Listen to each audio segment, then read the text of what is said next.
jalapeno quick melt sourdough. Okay, fine whole wheat flour, unbleached bread flour, wara, mekos-mekos natin, and then dito na siya. Tapos yun yung levain, 5 hours ago yun. So, hinalo na natin, rhubarb method, tapos slap and fold, pang, pang, pang, pang, pang, pang. Then, lagay natin sa bowl, cover natin, salt, tapos water, dissolve natin.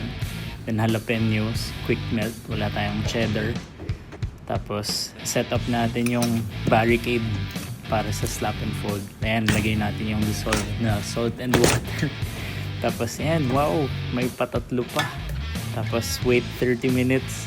And coil fold, mga 4 na beses yun. So, 30-minute intervals yan. And then, nood muna tayo. So, coil fold ulit, nood ulit. Tapos, konting landian. And then, ayan, antay tayo 2 hours after nung 4th coil fold. Vacuum muna, tapos nood pa rin. So, ayan na, latag natin. And then, itimbangin natin para pantay sila. Tapos, pre-shape natin. And then, pre-shape natin pareho. Tapos, i-laminate natin. Wow, laminate. Bago natin ilagay ang ating fillings, which are quick melt and jalapenos. So, medyo konti lang yung jalapeno dahil naubusan na rin tayo. And then, and pre-shape natin ulit to a bowl. And then, lagyan natin ng flour yung panetons tsaka yung ibabaw nito. Tapos, saka natin shape. Ayan. Tapos, paglagay, tahiin natin para hindi bumukas pag binake.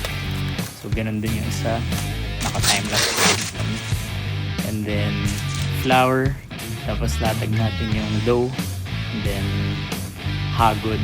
Tapos, sugatan natin. Scoring ang tawag doon. Nilagyan ko ng yelo. Tapos, wow! And then, ayan na. Ayan na siya after 45 minutes.